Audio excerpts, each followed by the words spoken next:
Foundation course में आज हम बात कर रहे हैं क्लास 7th की ज्योग्राफी के चैप्टर 3 की।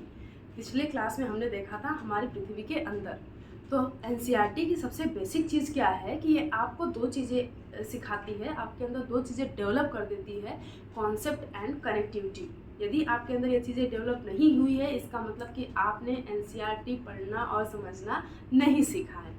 तो आपके अंदर यही कौशल डेवलप करना है ताकि हमने जो एग्जामिनेशन में प्रॉब्लम फेस किया वो आप आगे चल के फेस ना करें। और हमारे जनरेशन जो प्रॉब्लम को लिंक नहीं कर पाती है, सॉल्यूशन को सोच नहीं पाती है, कई डायमेंशन में नहीं सोच पाती, उसके लिए ये क्लासेस बहुत बेनिफिशियल होंगे, क्योंकि ये इस नए जनरेशन को सोचना सिखाएंगी कि चीज़ों को कैसे सोचना है और कैसे रिलेट करना है। क्योंकि ये मेरा कर्तव्य है कि मैं अपने देश के नागरिकों के भीतर वैज्ञानिकता का विकास करूं। ठीक है, चलो आगे देखते हैं। चैप्टर 2 में हमने क्या पढ़ा था कि हमारी पृथ्वी के अंदर, तो पहली चीज़ें यही से शुरू होंगी। हमारी पृथ्वी के अंदर क्या है? हमारी पृथ्वी के अंदर पाताल है। ठीक है, ऐसा जो आपने मोबाइल में देखा होगा कि लोग नर्क को कहाँ बोलते हैं, पृथ्वी के अंदर, फिर वहाँ जाएंगे मरेंगे तो बहुत आवाज़ आती है वगैरह वगैरह। तो हम यहाँ वैज्ञानिकता का विकास करने की बात करते हैं। जब हम पृथ्वी के आंतरिक भाग का अध्ययन करते हैं तो हमने दो पार्ट में इसको डिवाइड किया था कि एक रासायनिक तत्वों के आधार पे, दूसरा भूकंपीय तरंगों के आधार पे, जो आपने पीछे पढ़ा था। रासायनिक तत्वों के आधार पे सीएल, सीमा और नीफे। सीएल भूपर्पटी में सिलिका और एल्युमिनियम की अधिकता वाले तत्व के कारण कहते हैं, और साइमा सिलिका और मैग्नीशियम जो मध्य भाग में पाए जाते हैं। नीफे निकिल और फेरस जैसे भारी तत्व जो कोर में पाए जाते हैं। इसी के कारण पृथ्वी में चुंबकीय गुण उत्पन्न होते हैं। ठीक, इसके अलावा कई सारे तत्व भी पाए जाते हैं जिसमें रेडियो एक्टिव तत्व भी होते हैं, और ये ऐसे तत्व होते हैं जिनका विघटन स्वतः होता है, और जब बड़ी मात्रा में विघटन होता है तो उसे नाभिकीय विखंडन कहा जाता है, और यहाँ से बहुत ऊर्जा निकलती है। ठीक, इस ऊर्जा के कारण ही पृथ्वी के कोर का टेम्परेचर हो जाता है 6000 डिग्री सेल्सियस। यदि हम पृथ्वी के भूपर्पटी से चलना शुरू करें तो भूपर्पटी से कोर तक पहुँचने में हमने कुल कितनी दूरी तय की? 6371 किलोमीटर। लगभग मान लें मोटी मोटा तो 6400 किलोमीटर, और इसी को कहते हैं पृथ्वी की त्रिज्या। अब इस त्रिज्या, ये पृथ्वी की त्रिज्या हो गई, यानी यहाँ से यहाँ तक यदि आपको जाना है, जहाँ का टेम्परेचर कितना है? 6000 डिग्री सेल्सियस है, और ये नाभिकीय विखंडन और इसके लिए प्रेशर और टेम्परेचर जैसे कारक भी महत्वपूर्ण है, क्योंकि हर जगह तापमान अलग अलग है। सही है, तो इतना दूरी आपको तय करके जाना पड़ेगा। अब आप सोचो कि इस भूपर्पटी पे जिस पे आप रहते हो, इस भूपर्पटी पे यदि गर्मी में टेम्परेचर 50 डिग्री सेल्सियस से ऊपर हो जाए तो त्राहिमाम होने लगता है। तो आप कभी संभावना जता सकते हो कि आप कोर तक जा सकते हो। तो फिर हमें कैसे पता चला?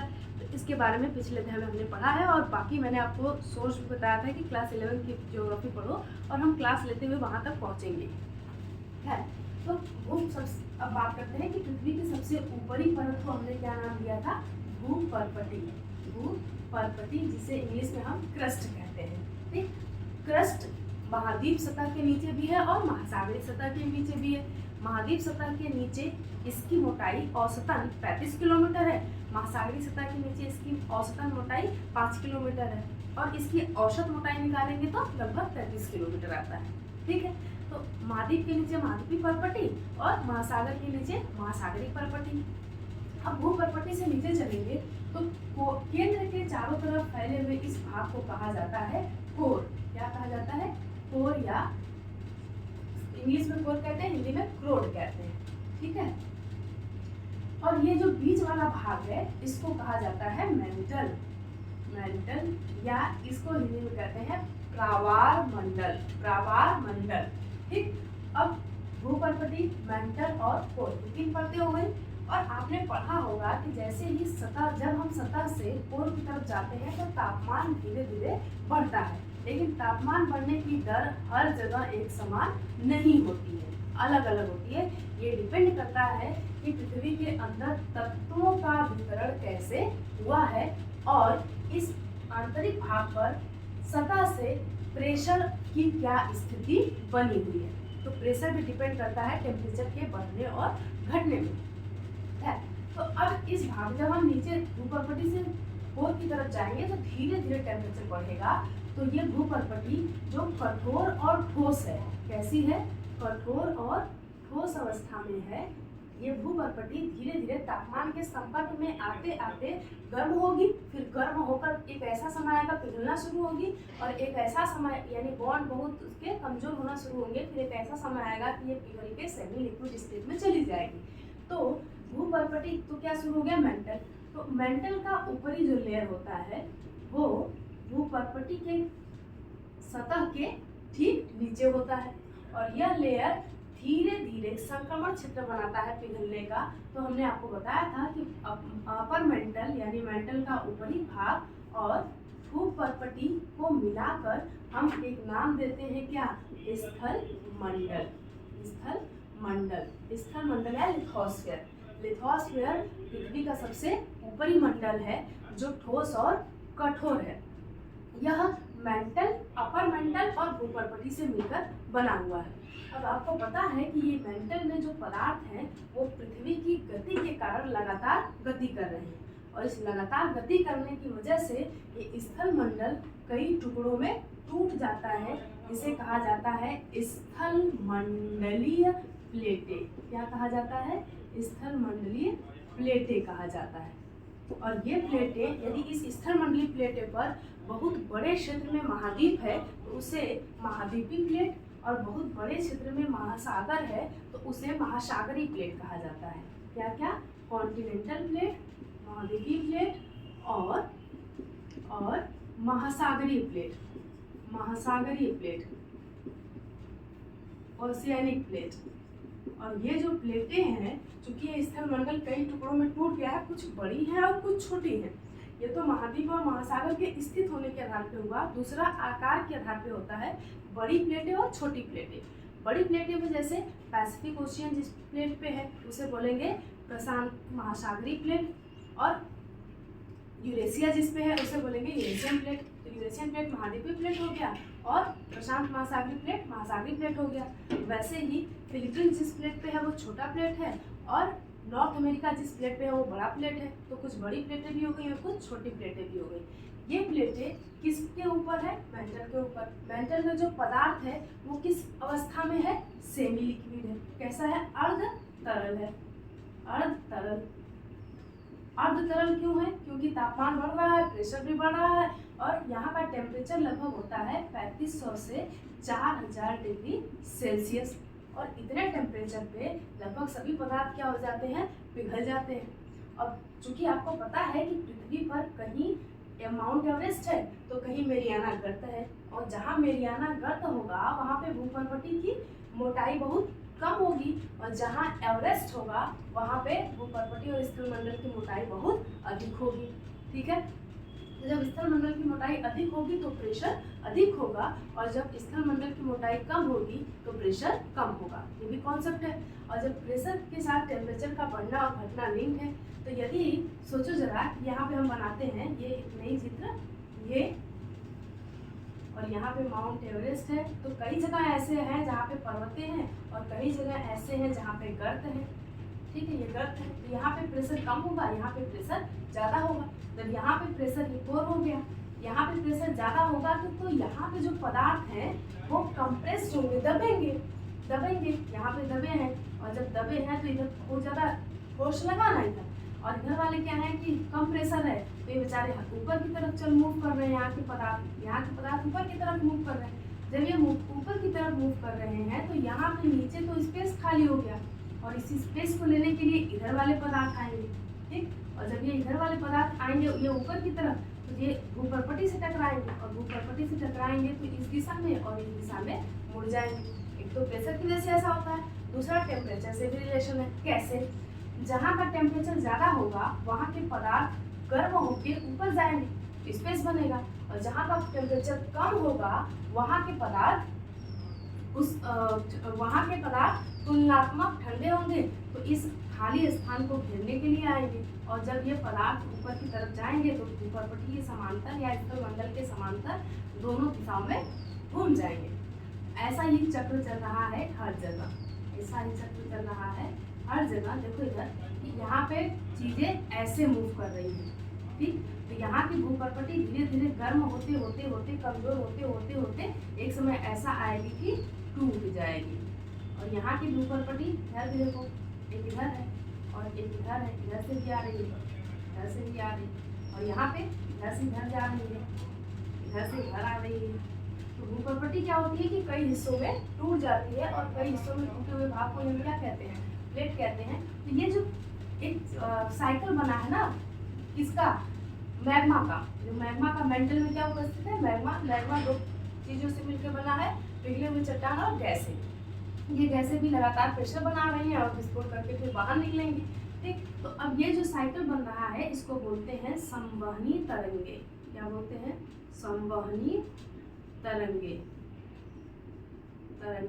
तो यही संवहनी तरंगे जो है ये भूपर्पटी को या स्थलमंडल को कई हिस्सों में तोड़ने के लिए जिम्मेदार है। क्यों टूटती है ये क्लियर हो गया। अब ये जो प्लेटें हैं वो महाद्वीपीय प्लेट और महासागरीय प्लेट है, और ये प्लेटें लगातार गति कर रही हैं क्योंकि मैग्मा क्या कर रहा है, गति कर रहा है, तो प्लेटें भी गति कर रही हैं। और इन प्लेटों में जो गति हो रही है वो उसकी वजह से पृथ्वी के धरातल पे परिवर्तन हो रहा है। पृथ्वी के धरातल पे परिवर्तन हो रहा है कैसे, क्योंकि यहाँ पे देखो जब ये प्लेटें टूटेंगी तो यहाँ से मैग्मा निकलेगा और ये मैग्मा इस सतह पे फैल जाएगा और एक नई शिलाकृति का निर्माण करेगा। शिलाकृति यानी ऐसी आकृति जो धरातल पर निर्मित हुई हो, पर्वत, पठार, मैदान, घाटी, ये सब शिलाकृतियाँ हैं। तो ये शिलाकृतियाँ बनती रहेंगी और जैसे ही यहाँ पे एक शिलाकृति बनी, हवा इनसे टकराएगी, नदी इससे होके जब जाएगी तो इनको तोड़ते हुए इनके रूप में परिवर्तित कर देगी। फिर से यहाँ पे पृथ्वी के आंतरिक हिस्से की वजह से नई शिलाकृति बनेगी, फिर ये बाहर वाले कारक तोड़ने का काम करेंगे। तो शिलाकृति लगातार क्या होती है, बनती रहती है और बिगड़ती रहती है। ये चक्र हमेशा चलता रहता है। तो स्थलमंडलीय प्लेटों में गति के कारण, स्थलमंडलीय प्लेटों में गति के कारण पृथ्वी के धरातल पर परिवर्तन होता है। पृथ्वी के धरातल पर परिवर्तन होता है और इस परिवर्तन के लिए जो गति जिम्मेदार है उस गति को प्रेरित करने वाले दो बल हैं। जो गति जिम्मेदार है उस गति को प्रेरित करने वाले यानी पृथ्वी की गति को, ये गति हम इसके प्रोस्पेक्ट में ले रहे हैं, घूर्णन और परिक्रमण की बात नहीं कर रहे हैं। जो गति जिम्मेदार है उसके लिए दो बल रिस्पॉन्सिबल है, एक जो अंदर से लग रहा है, दूसरा जो बाहर से लग रहा है। जो अंदर से लग रहा है उसको इंडरजेनिक फोर्स या अंतर्जात बल कहते हैं, अंतर्जात बल। और जो बाहर से लगता है उसको एक्सोजेनिक फोर्स या बहिर्जात बल कहते हैं, बहिर्जात बल कहते हैं। ठीक है, अंतर्जात बल, कुछ बल अंतर्जात बल में कुछ बल धीरे धीरे लगते हैं और कुछ बल बहुत तीव्र गति से परिवर्तन दिखाते हैं। तो जो बल धीरे धीरे लगते हैं उनको कहा गया है, उन्हीं की वजह से इस पटल में, इस भूपर्पटी में, स्थलमंडल में परिवर्तन होता है। जैसे वलित पर्वत और भ्रंश पर्वत का निर्माण होता है तो इनको कहा जाता है पटल विरूपण बल, पटल विरूपण बल।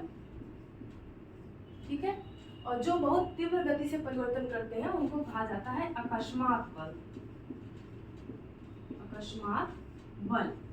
अकस्मात बल के कारण कौन कौन सी घटना होती है, भूकंप, ज्वालामुखी और भूस्खलन। और पटल विरूपण बल के कारण क्या होता है, पर्वत बनते हैं। कौन कौन से पर्वत बनते हैं, वलित पर्वत जैसे माउंट एवरेस्ट, जैसे यूरोल, जैसे आल्प्स, जैसे एंडीज, जैसे रॉकीज, और भ्रंश पर्वत बनते हैं जैसे हिमालयन सतपुड़ा। ठीक है, ये इनकी वजह से बनते हैं। अब बहिर्जात बल के कारण पृथ्वी के धरातल पे जो आकृतियां बनी हैं अंतर्जात बल की वजह से उनमें तोड़-फोड़ चलता है। ठीक है, तो बहिर्जात बल के कारण क्या होगा, दो प्रक्रियाएं जिम्मेदार होती हैं इसके लिए। एक है अपक्षय और निक्षेपण। अपक्षय और निक्षेपण और अपवर्तन तीन ले लेते हैं, कैटेगराइज कर लेते हैं। अपक्षय, अपवर्तन और निक्षेपण। निक्षेपण वास्तव में एक कारक नहीं है, ये देखते हैं इसका और इसका सबका अंतिम परिणाम निक्षेपण होता है। तो बहिर्जात बल की वजह से दो प्रक्रियाएं होती हैं, अपक्षय और अपर्दन।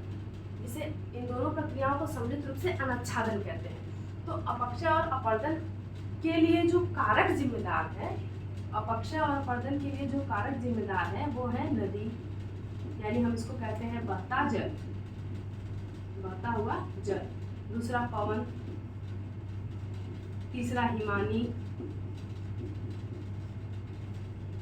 नदी हो गया, बहता जल हो गया, और क्या हो गया, हिमानी हो गया, और समुद्री तरंग, समुद्री तरंग। ठीक है, ये ऐसे कारक है जो अपक्षय और अपर्दन को प्रेरित करते हैं, जिसकी वजह से बनी हुई स्थलाकृतियां लगातार परिवर्तित होती रहती हैं। इसके बारे में बाद में बात करेंगे, पहले इसकी बात करते हैं। अपक्षय क्या होता है सब बाद में बात करेंगे नेक्स्ट क्लास में। अब यहाँ पे अकस्मात बल के कारण क्या हुई, अकस्मात बल ये किससे रिलेटेड है, अंतर्जात बल से। अब इस अकस्मात बल में देखो होता क्या है कि यहाँ पे जो तत्व है वो लगातार टूट रहे हैं और जुड़ रहे हैं, मतलब रासायनिक अभिक्रिया हो रही है। तो रासायनिक अभिक्रिया हो रही है तो गैसें बन रही है, जब गैसें बन रही है तो अंदर से प्रेशर बना रही है, जब प्रेशर बना रही है तो इसमें ऐसा आएगा कि ये प्रेशर भूपरपट्टी पे लगातार बल लगाते लगाते वह विस्फोट करके बाहर निकलेगा। जब बाहर निकलेगा तो जब गैसें बाहर निकलेंगी तो गैसों के साथ साथ मैग्मा भी बाहर पिघला हुआ पदार्थ यानी मैग्मा बाहर निकलने लगता है, और इसी मैग्मा से क्या बनता है, ज्वालामुखी बनता है। तो दूसरी चीज आपने देखा कि संवहनी तरंगों से स्थलमंडल कई प्लेटों में टूट गया है, और ये प्लेटें स्वतंत्र रूप से गति करती है, और जब जब ये प्लेटें गति करती हैं तब तब उनमें कंपन उत्पन्न होता है। ठीक है, तो उस कंपन को ही क्या कहते हैं, भूकंप। और ये भूकंप क्यों उत्पन्न होता है, स्थलमंडलीय प्लेटों में गति के कारण, गति के कारण, स्थलमंडलीय प्लेटों में गति के कारण उत्पन्न कंपन ही क्या कहलाता है, भूकंप कहलाता है। और जब कंपन उत्पन्न होता है तो ऊर्जा का स्थानांतरण होगा, और ये ऊर्जा जिस रूप में स्थानांतरित होती है उसको कहा जाता है तरंग। और चूंकि ये तरंग भूकंप के दौरान उत्पन्न होता है, इसलिए इन तरंगों को कहा जाता है भूकंपीय तरंगे। क्या कहा जाता है, भूकंपीय तरंगे। ये भूकंपीय तरंगे तीन प्रकार की तरंगे होती हैं। पहला पी वेव्स, प्राइमरी वेव्स या प्राथमिक तरंगे। दूसरा एस वेव्स, सेकेंडरी वेव्स या द्वितीय तरंग या गौण तरंग। तीसरा एल वेव्स, लॉन्गिट्यूडिनल वेव्स या धरातलीय तरंग। ठीक है, पी, एस और एल। इसे अनुप्रस्थ अनुदैर्ध्य तरंग कहते हैं, इसे अनुप्रस्थ तरंग भी कहते हैं, और इसे पृष्ठीय तरंग कहते हैं। लिख लेना, क्या कहते हैं, पृष्ठीय, और इसे गौण या अनुप्रस्थ भी कहते हैं, और इसे प्राथमिक या अनुदैर्ध्य भी कहते हैं, अनुदैर्ध्य। इसको आपको क्लास 11th में बहुत विस्तार में पढ़ना है। ठीक है, ये तरंगे जब चूंकि यहाँ पे स्थलमंडलीय प्लेटों पे कंपन हुआ और कंपन की वजह से तरंगे उत्पन्न हुई, ये तरंगे धरातल की ओर भी चलती हैं और पृथ्वी के आंतरिक भाग की तरफ भी चलती हैं। जब ये पृथ्वी के आंतरिक भाग की तरफ चलती हैं तो इनको अलग अलग तापमान के कारण पदार्थ अलग अलग अवस्था में मिलते हैं, और कोई तापमान कम है तो कम वो कम पिघला हुआ है, ज़्यादा है तो ज़्यादा पिघला हुआ, यानी मॉलिक्यूल्स के बीच में डिस्टेंस बहुत ज़्यादा है। इस वजह से अवस्थाएं लगभग चेंज हो गई। दूसरा, टेम्परेचर भी चेंज हो गई, और तीसरा, जो पदार्थों का वितरण है वो भी असमान है, और हर पदार्थ का अलग अलग गुण होता है। तो जब ये तरंगे आंतरिक भाग की तरफ गति करती हैं तो इन तरंगों की तीव्रता में और व्यवहार में परिवर्तन होता है। इस व्यवहार का अध्ययन जब किया जाता है तो पता चलता है कि पृथ्वी में कई सारी परतें हैं। ठीक है, तो इसीलिए हमने बोला था कि भूकंपीय तरंगों के आधार पे क्रस्ट, मेंटल और कोर में हमने पृथ्वी की आंतरिक संरचना को डिवाइड किया है। अभी जब भूकंप आती हैं तो ये तरंगे उत्पन्न हुई, और इन तरंगों को मेजर किए, इनका जो ग्राफ बनता है उस ग्राफ को डिनोट किया जाता है सिस्मोग्राफ पे। भूकंप का मापन कहाँ होता है, सिस्मोग्राफ पर, सिस्मोग्राफ पर। और भूकंपीय तरंगों की तीव्रता कितनी है ये मेजर किया जाता है रिक्टर स्केल पर, रिक्टर स्केल। और इस स्केल पे यदि तरंगों यानी कि भूकंप का जब झटका आया तो जब ये तरंगों का तीव्रता जो मेजर कर रहा है, यदि तीव्रता 2 से कम हुआ, यदि तीव्रता 2 से कम हुआ तो झटके का पता नहीं चलेगा, बस मतलब हिला डुला के चला जाएगा। और यदि तीव्रता 5 या 5 से अधिक हुआ या 5 तक हुआ तब चीजें गिरेंगी। और यदि तीव्रता 6 या 6 से अधिक हुआ तो ये विध्वंसक होगी। और यदि तीव्रता 7 हुआ या 7 से अधिक हुआ तो ये बहुत अनिष्टकारी होगी, बहुत ज़्यादा लॉस करती है। तो आपको बता दें कि जो तरंगें उत्पन्न होती है, अब यहाँ पे देखो एक चीज़ें बताते हैं कि सपोज करो कि ये एक प्लेट है, यहाँ से कैसे देखो भूकंप आ रहा है, ये एक प्लेट है,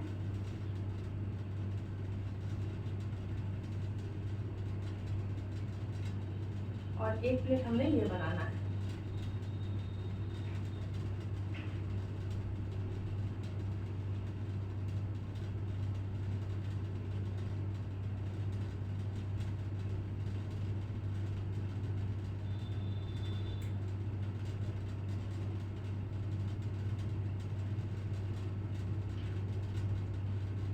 ठीक, ये प्लेट हमने ये बनाया, ये प्लेट 1 और ये प्लेट 2। अब ये जो है प्लेट बाउंड्री है, ये क्या है, प्लेट बाउंड्री। ठीक, और ये जो है इस प्लेट का ये यहाँ पे प्लेट का क्या है, गहराई बना सकते हैं, ये मोटाई है ये प्लेट की, और ये दूसरी प्लेट है। ठीक है, अब यहाँ पे जब दोनों प्लेटें टकराई तो यहीं पे कंपन उत्पन्न हुआ। अब जब यहीं पे कंपन उत्पन्न हुआ तो इस केंद्र को कहा जाता है केंद्र या उद्गम केंद्र, उद्गम केंद्र। तो अब जरा देखो परिभाषा क्या बनेगा, भूकंपीय झटके या भूकंपीय तरंगे धरातल के नीचे, भूपृष्ठ के नीचे या भूपर्पटी के नीचे जहाँ सबसे पहले उत्पन्न होती हैं उसे उद्गम केंद्र कहा जाता है। इंग्लिश में इसे फोकस कहते हैं या इसे हाइपोसेंटर भी कहते हैं। तो भूकंपीय तरंगे धरातल के नीचे सबसे पहले जहाँ उत्पन्न हुई उसे फोकस कहते हैं, ये ठीक है, उसे क्या कहते हैं, फोकस कहते हैं। अब जब ये धरातल पे तरंग उत्पन्न हुई तो ये आंतरिक भाग में भी जाएंगी और भूपृष्ठ पर भी आएंगी। तो भूपृष्ठ में आएगी तो सीधे ऐसे चलेंगी, लाइक से बनाते हैं ये ऐसे, और भूपृष्ठ पर सबसे पहले वही तरंग पहुंचेगी जो बिल्कुल सीधे चलेगी। बाकी जैसे तिरछे हुई, जैसे तिरछे होगी तो इसकी क्या हो जाएगी, चीजें पृथ्वी के सतह पर पहुंचने में समय लगेगा। अब यहाँ से देखो ये ऐसे फैलेगी, ये ऐसे क्या हो रही है, फैल रही है। अब ये भूपर्पटी पर वह स्थान है जहाँ पे भूकंपीय तरंगे सबसे पहले धरातल पर पहुंच रही हैं, तो इसको कहा जाता है अधिकेंद्र, अधिकेंद्र। इंग्लिश में कहते हैं एपिसेंटर, एपिसेंटर। ठीक है, इंग्लिश में क्या कहते हैं, एपिसेंटर। अब यहाँ से तरंगे लगातार दूर तक फैल रही हैं, जब दूर तक फैल रही हैं तो यहाँ जैसे जैसे आप अधिकेंद्र से दूर जाओगे तरंगों की तीव्रता कम होती जाएगी। जब तीव्रता कम होती जाएगी तो जो हानि है वो कम होती जाएगी। तो जो स्थान, कोई भी देश यदि इस अधिकेंद्र के जितना नजदीक होगा, हानि सबसे ज़्यादा वहीं पर होगी। और ये डिपेंड करता है कि भूकंपीय तरंग यानी भूकंप का उद्गम स्थान धरातल से कितना नीचे है, और दूसरा डिपेंड करता है कि जहाँ कौन सा देश इस अधिकेंद्र के पास है, तो सब उसी पे हानि होती है। तो भूकंप से संबंधित किसी चीजें क्या हो गई, भूकंपीय तरंगे, अधिकेंद्र, उद्गम केंद्र और सिस्मोग्राफ और रिक्टर स्केल। अब दूसरे आकाशमान वर्ष के कारण घटित होने वाली घटना की बात करेंगे तो वो क्या है, ज्वालामुखी। ये क्या है, ज्वालामुखी धरातल पर वह मुख है जहाँ से पिघला हुआ चट्टानी पदार्थ बाहर निकलता है, या आप कह सकते हैं कि ज्वालामुखी धरातल पर वह मुख है जहाँ से मैग्मा बाहर निकलता है। तो अब इसके लिए एक चित्र बनाते हैं। सपोज करो यहीं पे ये वाला चित्र किसके लिए, ज्वालामुखी के लिए। ये हो गया हमारी ये कौन सी परत, मेंटल। और मेंटल में मैग्मा फ्लो कर रहा है। क्या फ्लो कर रहा है, मैग्मा। मैग्मा पिघला हुआ चट्टानी पदार्थ और गैसों का मिश्रण है, दोनों चीजें इसमें डिफॉल्ट में इंक्लूड है। ठीक है, पिघला हुआ पदार्थ, चट्टानी पदार्थ और गैसें, और उसके ऊपर क्या है, भूपर्पटी है। क्या है, भूपर्पटी है, और मैग्मा यहीं पे इकट्ठा हुआ है। मैग्मा क्या हुआ, मेंटल में, ये मेंटल है, मेंटल में क्या हुआ, मैग्मा इकट्ठा हुआ है। तो मैग्मा जहाँ इकट्ठा हुआ है उसे कहेंगे मैग्मा चैम्बर। उसे क्या कहेंगे, मैग्मा चैम्बर। ठीक है। अब इसकी वजह से प्रेशर क्या हो गया, बढ़ गया, क्योंकि गैसें भी है यहाँ पे और यहाँ पे इकट्ठा हुई है तो ऊपर की तरफ प्रेशर लगाएंगी। तो जब प्रेशर लगाएंगी तो भूपर्पट्टी में क्या होगा कि एक विस्फोट होगा और इस विस्फोट से जो पिघले हुए पदार्थ यानी मैग्मा है वो बाहर आएगा। और जब ये मैग्मा बाहर आता है तो यहाँ से गैसें वायुमंडल में चली जाती हैं, धूल के कण और धुआं भी वायुमंडल में चले जाते हैं, धुआं भी तो गैस ही है। तो ये गैसें बाहर निकल जाती हैं तो बचता क्या है, केवल पिघला हुआ चट्टानी पदार्थ। तो ये पिघला हुआ चट्टानी पदार्थ इस मुख के चारों तरफ ऐसे बहना शुरू कर देता है और ये पिघला हुआ चट्टानी पदार्थ जिससे गैसें निकल चुकी हैं ये कहलाता है लावा। ये क्या कहलाता है, लावा। और जिस नली से ये पिघला हुआ पदार्थ यानी मैग्मा बाहर निकलता है उसको कहा जाता है वेंट।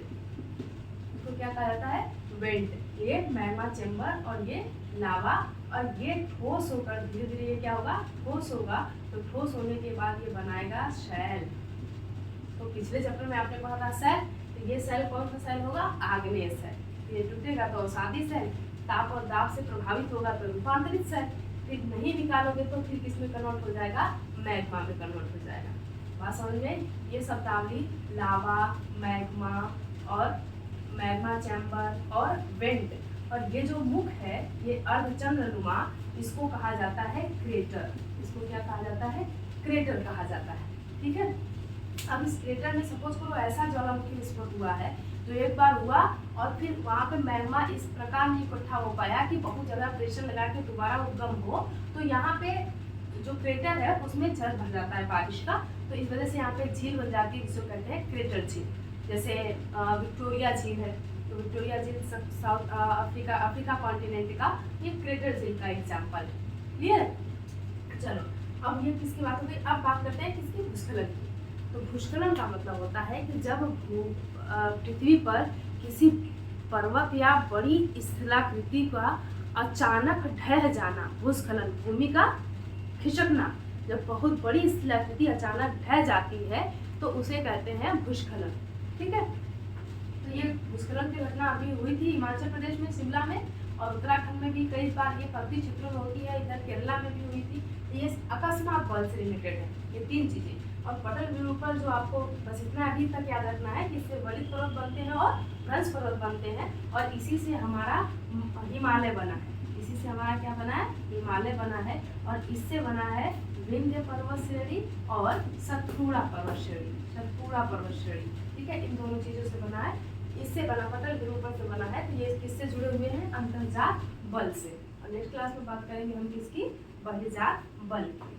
ठीक है। चलो ये हो गया क्लास अध्याय 3 का पहला। अब देखो जरा चैप्टर 2 से हमने कहाँ से जोड़ दिया, सेल से, सेल यहीं से जुड़ा हुआ है। उसके बाद चैप्टर 2 में हमने कहाँ से जोड़ा, स्थलमंडल से।